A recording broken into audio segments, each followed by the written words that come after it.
Puji Tuhan, selamat pagi. Kita berjumpa lagi dalam ibadah doa pagi GPDI Budi Mulia. Senang saudara dalam keadaan sehat dan dalam berkat Tuhan.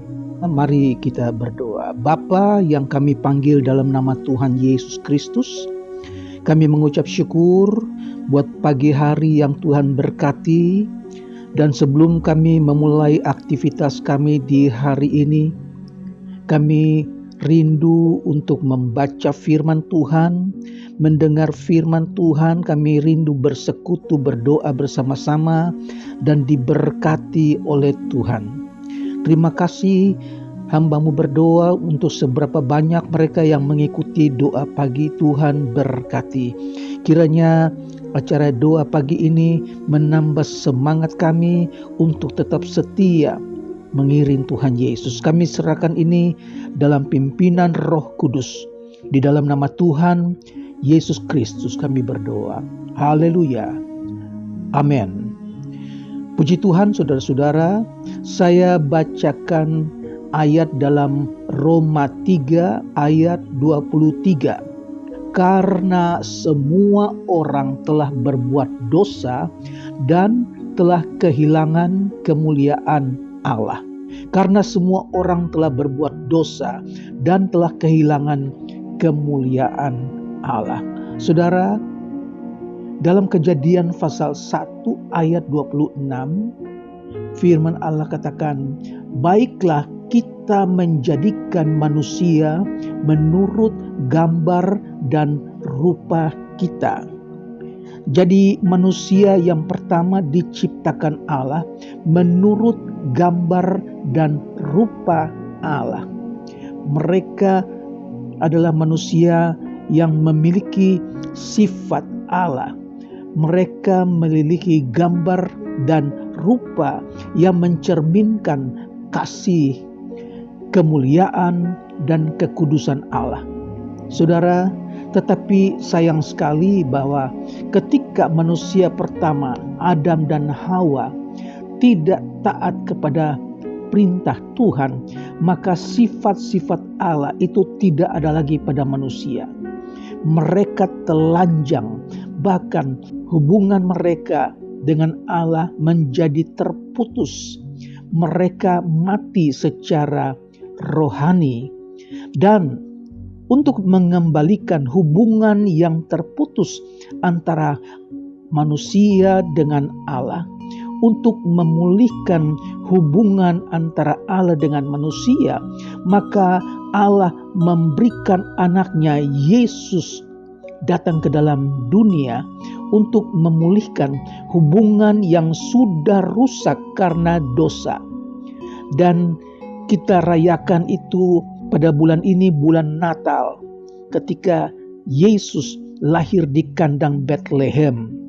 Puji Tuhan, dengan mempercayai, dengan beriman kepada Yesus Kristus, maka manusia akan memperoleh keselamatan yang telah hilang itu.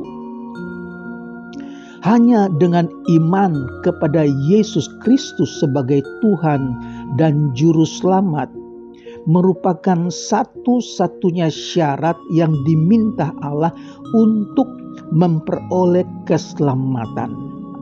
Bahkan Yesus sendiri mengatakan, akulah jalan dan kebenaran dan hidup.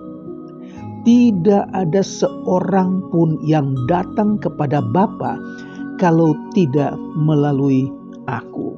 Saudara, iman atau percaya kepada Tuhan bukan hanya satu pengakuan tentang Kristus. Bukan.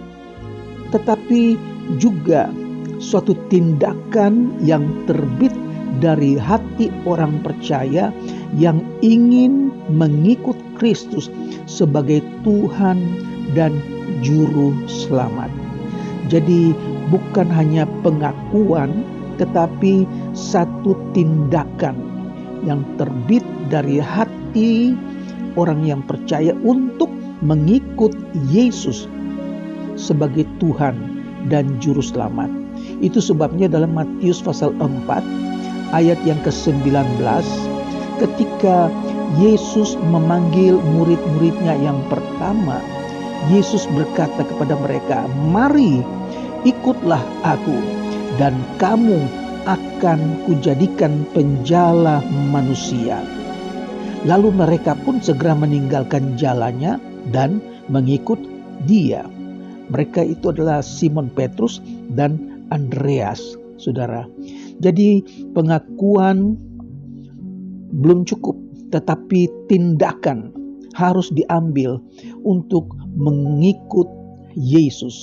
Iman kepada Yesus, percaya kepada Yesus, berarti percaya yang sungguh-sungguh bahwa Yesus Kristus adalah Tuhan dan Juru Selamat. Bukan hanya sekedar percaya, mengaku dengan mulut, tetapi juga percaya dari hati, saudara. Roma pasal 6 ayat 17 dan 18 katakan, "Tetapi syukurlah kepada Allah.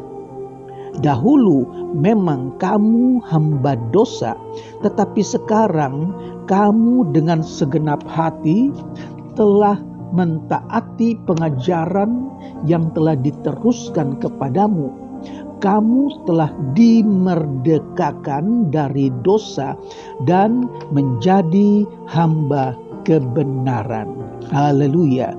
Jadi ketika seorang itu beriman kepada Tuhan Yesus, dia bukan lagi hamba dosa, tetapi dengan segenap hati dia mentaati pengajaran Tuhan, dan mereka ini dimerdekakan dari dosa.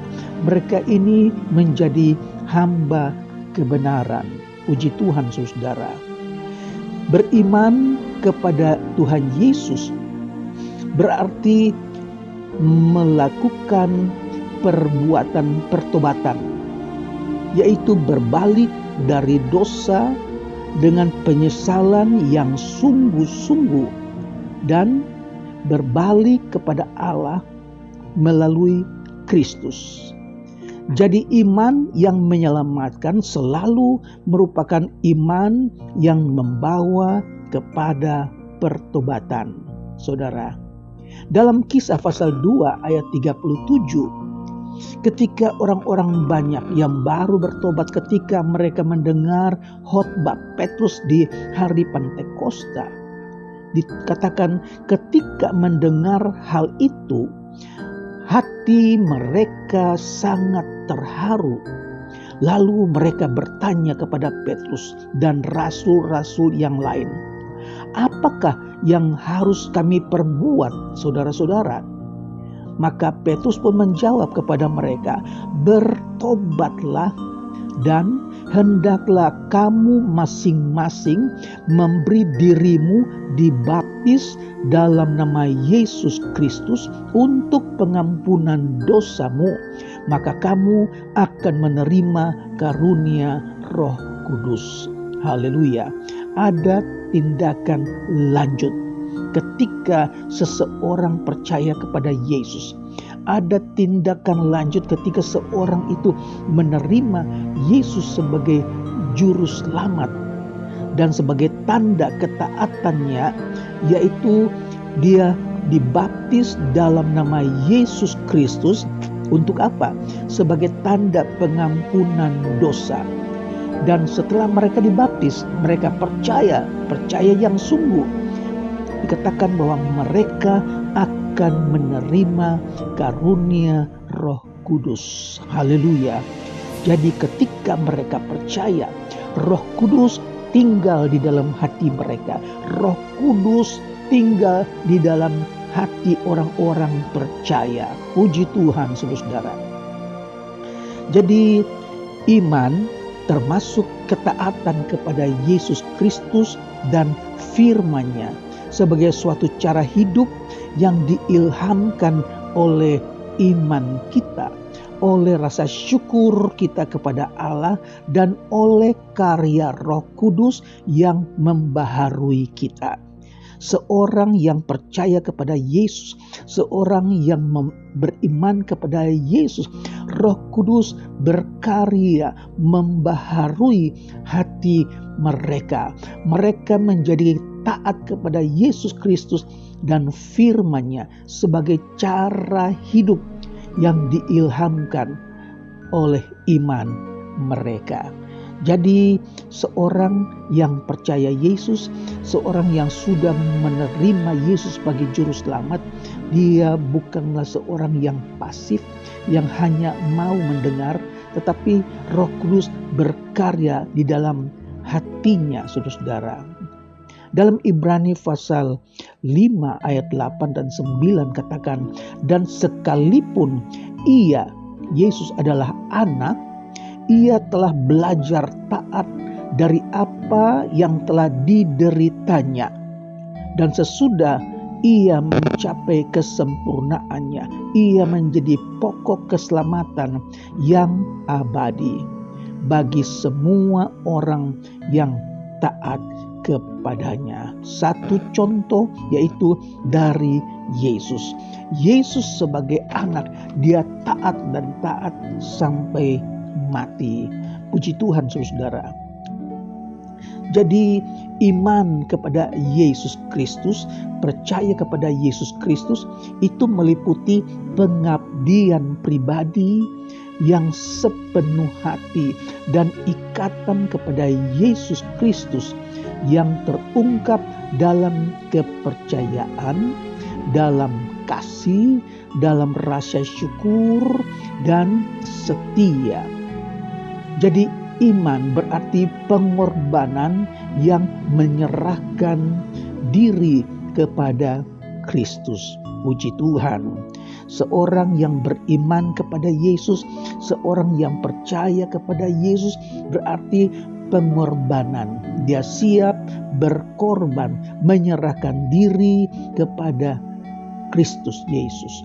Dalam Injil Matius pasal 22 ayat 37 ayat 36 dikatakan, "Guru, hukum manakah yang pertama dalam hukum Taurat?"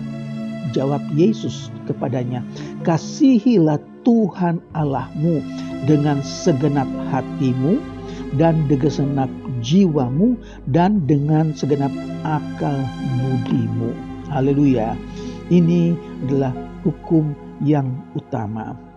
Allah mengaruniakan kasih karunia-Nya kepada orang yang belum percaya dan orang yang tidak percaya, supaya mereka menerima Kristus, supaya mereka diselamatkan, saudara.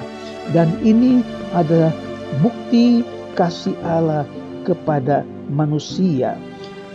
Dalam Efesus pasal yang kedua kita baca di sana bahwa ayat yang ke-8 dan yang 9. Sebab karena kasih karunia kamu diselamatkan oleh iman.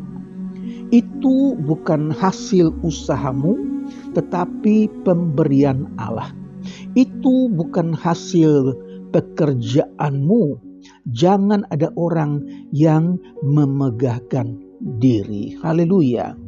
Mari kita mengucap syukur buat kasih karunia yang Tuhan berikan kepada kita, supaya kita mau berkorban, kita setia, kita taat kepada apa yang Tuhan berikan melalui firman-Nya. Mari kita berdoa.